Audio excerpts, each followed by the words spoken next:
สวัสดีทุกคนเนาะมื้อนี้เฮามาถ่ายคลิปใหม่บ่ได้มาใส่แล้วถ่ายอยู่นี่แหละอยู่เฮือนอยู่สตูนี่แต่ว่ามื้อนี้จะเป๊กอันนึงนี่เป็นคลิปเป็นซากที่ว่าประชุมกันเนาะประชุมกันด้านนี่เรื่องแอปพลิเคชันมาเบิ่งนำกันว่าผู้ใดจะพรีเซนต์ได้ดีถึกใจที่สุดเนาะเดี๋ยวไปฟังนำกัน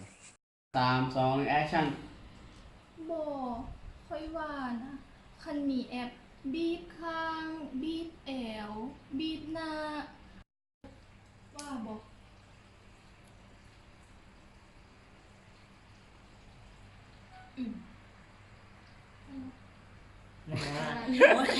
ได้แล้ว มีแต่เขตซื้อกูกัง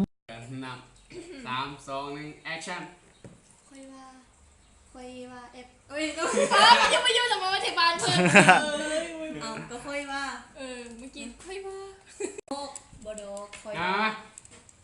เอาเด้อ3 2 1 action ค่อยว่าบ่ดอกเอาไปเลย เทคต่อไปอิงตั้งไงขึ้นมาเป็นข้อความบอกเห็นโดมีแต่คนบ้าถ่ายรูปเท่านั้นแหละอุ้ยใครเบียงนะตอนนี้เราก็ถ่ายเรียบร้อยแล้วเนาะถ่ายคลิปเรียบร้อยตัดก็เกือบเรียบร้อยละตัดต่อแป๊บเดียวสิแล้วล่ะคันว่าคอยบ่เมาบ่แม่นเว้ยคันว่าคอยบ่เมื่อยนี่ในเบิ่งแล้วคลิปแต่ว่ายาจะเพราะว่าความสุขของสุเจ้าแต่มันเป็นความสุขภาพบ่ดีของคอยเพราะฉะนั้นก็อดใจรอเนาะเดี๋ยวเบิ่งมื้ออื่นคอยเบิ่งมันเป็นห้านแบบเป็นอีกอันนี้เดี๋ยวถ้าประท่านกับบางเทื่อก็ได้เบิ่งนี่เอาสับสนมันก็ไปแล้วแต่ว่าสะดวกครับเดี๋ยวไปลินเฮาไปลิน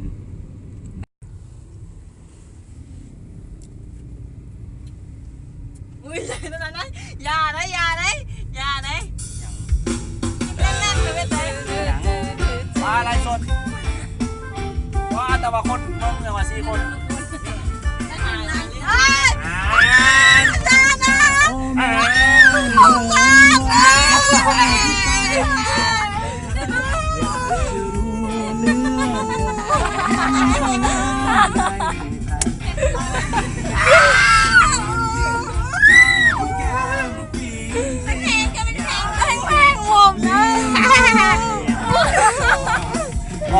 มันผมหน่อยมันเลยเพลงผมมัน